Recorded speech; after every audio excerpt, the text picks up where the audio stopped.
Caro libri, mancanza di fondi ed organici da completare, non poche le difficoltà ed i problemi da affrontare a meno di 2 settimane dall'inizio ufficiale del nuovo anno scolastico. Continuano infatti incessanti le attività negli istituti della provincia di Agrigento. Dopo il collegio dei docenti di ieri, le segreterie sono già operative per gli adempimenti necessari al sereno avvio del nuovo anno. La campanella suonerà in differenti date fissate a discrezione dei dirigenti scolastici in riferimento all'autonomia regionale, come avverrà per il liceo linguistico e delle scienze umane Politi di Agrigento. Ieri gli organi collegiali hanno deliberato l'inizio delle attività didattiche a partire dal giorno 11 per poter usufruire di queste 4 giornate durante l'anno scolastico, quindi non è un aggravio maggiore del numero di ore stabilito dall'assessorato regionale, il numero delle ore dei giorni rimane invariato, ma soltanto questo anticipo serve onde evitare che i ragazzi durante qualche ponte, durante la festa delle ceneri, la festa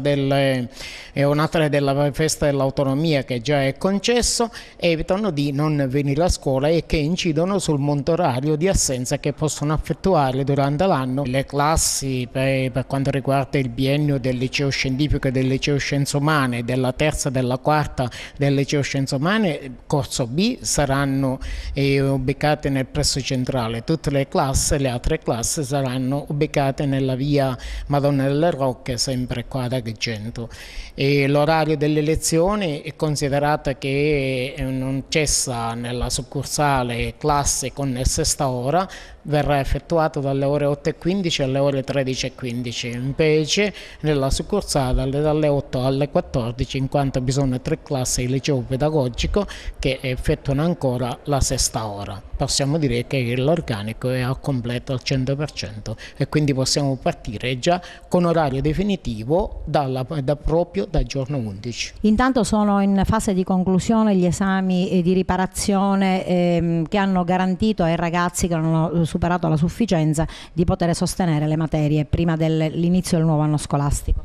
Sì, si vanno a concludere proprio le prove degli alunni con giudizio sospeso e che consentiranno, speriamo, a tutti di poter superare brillantemente prove che sono state calendarizzate nel nostro istituto proprio nei primi giorni di settembre per consentire ai nostri allievi di poter effettuare una preparazione più adeguata e più corposa. Voi avete avuto un aumento di iscrizioni?